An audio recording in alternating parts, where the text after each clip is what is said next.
are some of the rubrics that we are working with for the chapter. Okay. So we are just waiting for your paper to be printed. Then we will hold another discussion.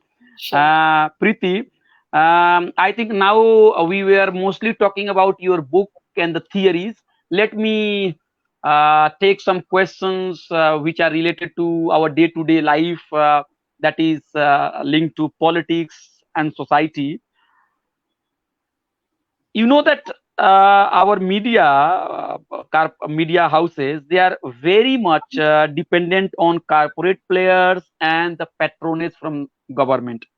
For example, you are from Hyderabad, you are from Andhra, and you know that there are several Urdu newspapers who are very vibrant, which are being published from Hyderabad.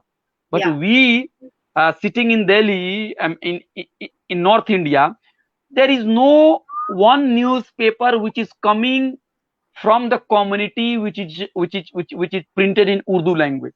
So Right. I asked a question a few days back to the editor of Siyasat, and he said that there is no such community support, and paper has to be heavily dependent on, let's say, the government patronage and corporate advertisements. So I am saying, realizing that that media is too much dependent on corporate players and government patronage. And another phenomena which is increasingly being seen is that big capital big capital has entered the media industry. They are monopolizing it, and the big player is not visible in the public. So what they are doing, they are buying newspapers, and they are putting their people to manage and control and form the public opinion, and that media houses are working as some kind of, what should I, tool to influence government, and then and then the and then to change the public opinion, and also divert the attention from the real issues to imaginary issues. So in that situation, are you hopeful that that the fourth pillar, the media, will be able to get out of this crisis or not? Right now, with the way we are seeing big tech consolidation, big tech, it's not only big capital from the country, but also big tech with foreign funding coming in the form of platforms.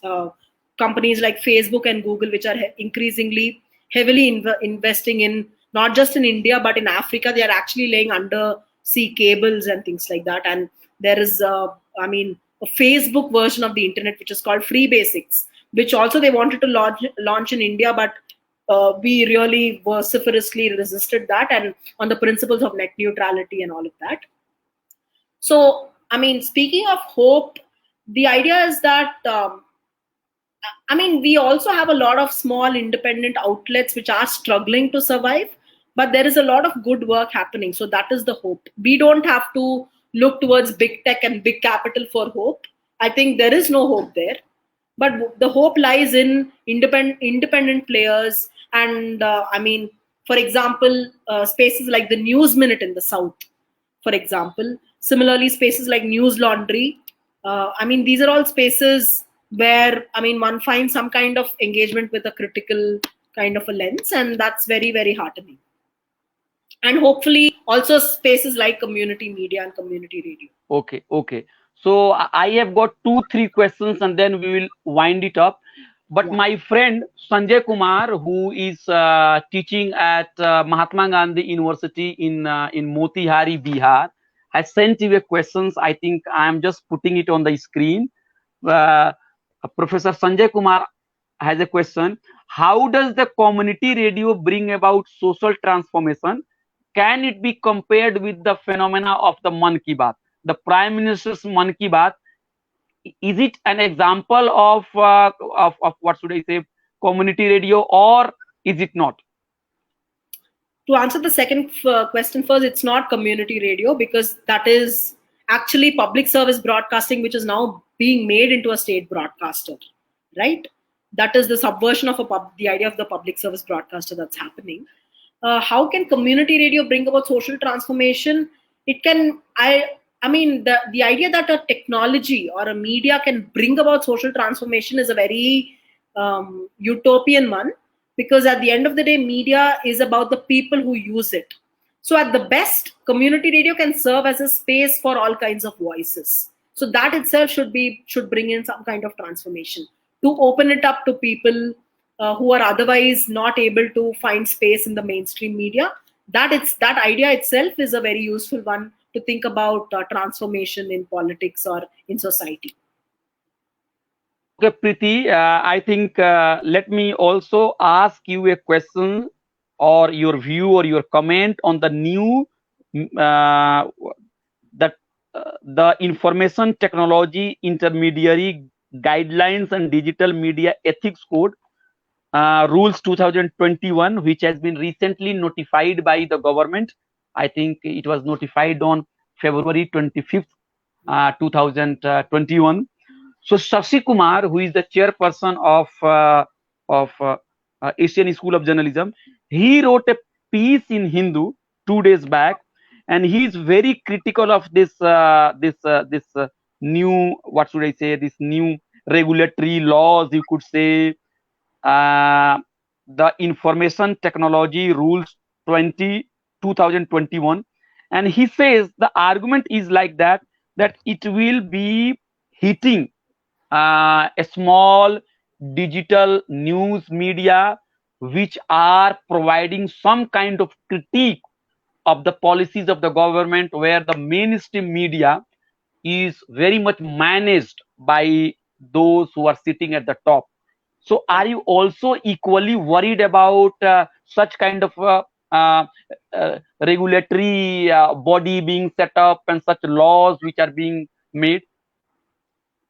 In short, yes, because I mean, the idea of the internet, the philosophy of the internet as a space that was imagined when it started, was to try and create this as a space that is free in that sense, right? It's an egalitarian project, and it can be used for very emancipatory kind of ideals. Now, the minute you bring in something like regulation, and that's different from policy or policy guidelines or policy efforts, the minute you have a top down regulation, and when you simultaneously look at it in the ecology of the other policies, like giving Facebook a 99.99% stake in Geomart, for instance, allowing them to invest get that kind of a stake in Geomart, the government working with Google, the platformization of the government's day-to-day functioning, we are seeing that happen in a big way. So when you see this in the larger ecology, we see that the small player is definitely going to be affected in a big way, because this is like a death knell to any kind of critical voice. And the internet is the only space besides dealing with internet shutdowns kind of phenomena, where you're shutting down access to the internet because a group is critical of the government. That's been happening in a big way. That's one way of shutting down people. You have other kinds of phenomena where internet connectivity itself and access itself is such a huge concern in this country, and we're just moving towards giving near I won't even say universal, but we're just increasing the access on a daily basis. And unfortunately, it is a geo that is actually giving that kind of access for its own reasons, but because they want to invest in the data economy, etc. So looking at the larger phenomenon, it is a very worrying thing that something like a top-down regulation for the internet is being planned by the government. Okay, so I will take your comment on three, four subjects. How do you look at the whole phenomena of fake news, and then paid news, troll army, and also what I call death of reporters?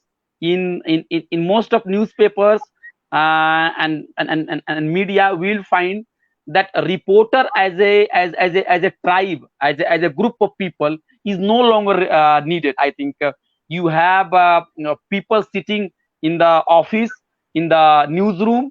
They will just write stories to suit those who are funding that media houses. The investigative journalism is dying. And one of my friends who is in media has said that remember and recall the last time when any journalist has revealed or brought about any scam. Earlier we used to hear that a reporter writing about, let's say, Bofors scam, or also petrol pump scam, maybe fodder scam, but now nobody is writing. So this is what I call the death of a reporter. Right, right. So your take on that? Yes. So fake news is, I mean, very rampant, and it's no secret that fake news and misinformation, disinformation is funded. It doesn't happen organically. I mean, of course, there are instances when you'll have organic counter arguments, but it doesn't become this phenomenon of disinformation very easily unless it is funded by certain interests, or it wants to create that kind of an impact at the local level. I mean, we all have heard of the WhatsApp University and these forwards and associated lynchings. People were killed based on fake news and disinformation. So that is the level of perversion of the information and communication space that we are seeing today. So, I mean, my take is that I mean, we need media literacy programs, and that's happening again.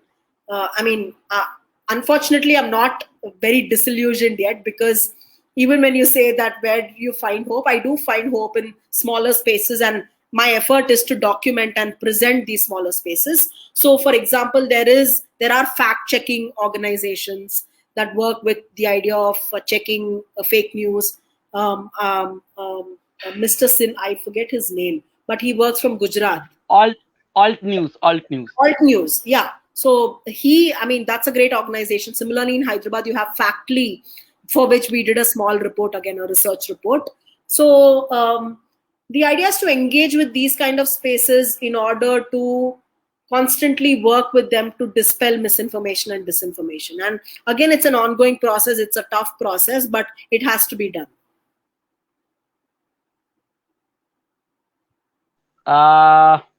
You have to also say something on the serious issue of paid news.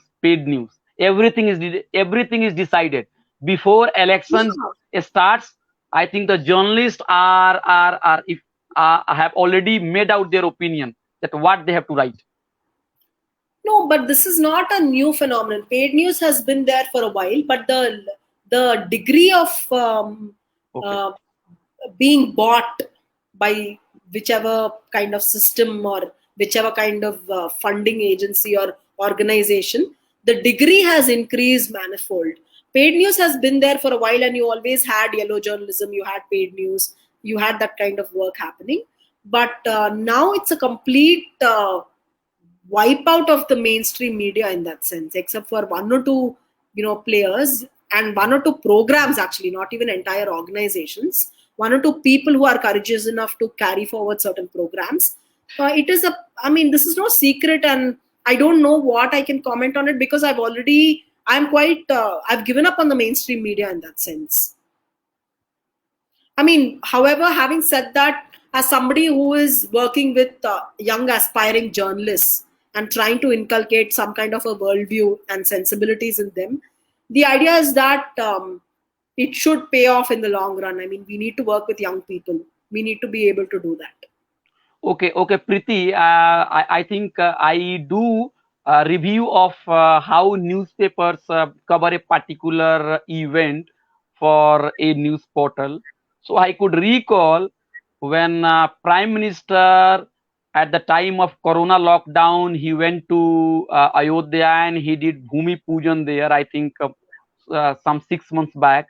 When I read editorial of newspapers, I think they all celebrated it. Nobody questions that it was not needed at this moment. Right. And symbols from, let's say, Hindu text were made headlines. I think you have every right to believe in a scripture, but that cannot be the language of the newspapers. So will you agree with the view that our journalists are not living up to upholding the constitutional values of secularism? They are getting more and more communalized. the kind of debate which is happening, where you will slap one, that one guest will slap another person, then you will bring one, what should I say, one persons from the religious minority community, and you will shout at him. So will you agree with the with the view that now there has been degeneration, or is it just the reflection of the change of the power structure? Your view. It is both, but also I would like to say that it's not something. It's not like. I mean, I feel like this was a phenomenon that was hidden, and people didn't have the courage or didn't have the opportunity because of certain prevailing standards and some stalwarts who actually were in journalism, and certain standards that were upheld by media houses and newspapers at a given point in time, and therefore they couldn't exhibit that. But now, given the theatrics of journalism and the entire space, which is filled with drama and scripted kind of voices, we have space for these kind of people to be vociferous about these hidden kind of perverse intentions in a lot of ways, and this comes out in these forms. Just two more questions, and then we will wind it up. I have talked to many journalists, senior journalists, and several political activists have also expressed their concern that the reason why media is not being accountable to people, and it is living up to its democratic duty, I say, upholding democratic ethos, is the fact that the media houses are into other businesses. For example, you are not running a newspaper house, but you are also into, let's say, mining businesses. You are also into, let's say, sugar mill business in Uttar Pradesh or maybe in Maharashtra. That is why they are more concerned about protecting their interests outside the newspaper or newsroom. So Right. so they are heavily burdened. They do not want to make government angry. They just want to keep their newspaper running, and the pages of newspaper are used to appease the government, to say everything is okay. So will you support a policy where a media house should not be allowed to invest and have business outside uh, Yeah. uh, outside media or a press or journalism? No, absolutely. I mean, cross media. Firstly, there was the issue of cross media ownership, where we spoke about how different kinds of media were being owned by the same people. But now we are talking about a cross industry kind of ownership, right? I mean, that is the reality today. And yeah, there has to be that kind of a policy intervention. But because this suits the policy makers themselves who are sitting at the top, I mean, it does not. I mean, I don't see any hope on that front, honestly. Okay. Last question. The question of representation is very important in newspaper also, and I keep hearing this anger, or I experience this anger from the marginalized community, that you visit any newsroom, you will find that it is invested, that money is being pumped into the organization, or it is being established by those who have money, and which caste and which group has money, you know it very well, and it is run by the elite, the upper caste people. Yeah. So a friend of mine has said that, tell me any organization where a Dalit or a Adivasi or a person from the backward classes are deciding, are in a positions to decide what is news and what news is not. So my question is that when the newsroom is dominated by upper caste, upper classes, male, you could say North Indian, so so where is our agenda of democracy? Do you think that the fourth pillar will be able to to live up to the expectation of people? Yes.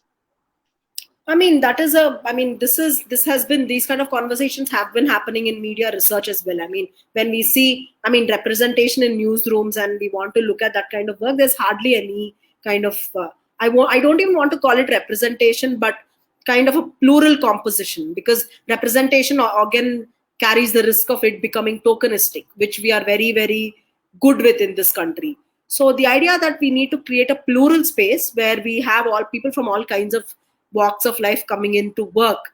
And but having said that, I mean, if you see an EPW today, it is creating those kinds of spaces. If you see some other, like for example, Caravan does have journalists who are from certain backgrounds and are able to do very powerful stories. So we are seeing that kind of mobilization happening, and the only hope is that it will only increase with time. Okay. Thank you, Preeti. Thank you. Dear friends, we have been listening to Preeti Raghunath. She is currently teaching as assistant professor at the Symbiosis Institute of Media and Communication in Pune, and her book has recently been published, which was extension of her PhD work, Deliberating Community Radio in South Asia. The book is available. You can read it. Again, I want to tell you the title of the book: Community Radio Policies in South Asia, a Deliberative Policy Ecology Approach, published by Palgrave in 2020. So what I have done in last 1 hour is to take some issues from her book, and also to take some questions which are very contemporary. I know no discussion is going to be complete where we will be answering all your questions.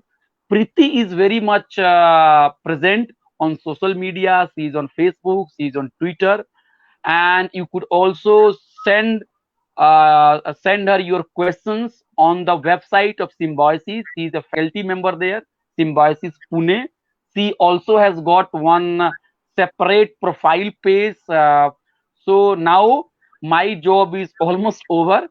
I have brought Preeti, and I have worked as a bridge between you and Preeti. I have also learned a lot, and I must tell you that the past 1 hour has been very, very enriching, and I have learned a lot. I have been a practicing journalist, but I must say that my understanding has been enriched, and I think you also. I also hope that you have also greatly benefited from the discussion. Preeti, thank you very much for joining. We will again invite you some other day on some important topic. So for today, I want to say bye, good night, and once again, thank you all of you for joining and watching and participating in this discussion. This Facebook Live comes to an end here. Thank you, Preeti. Thank you so much for the opportunity, Abhay. And I mean, it was great fielding some of your questions. Thank you.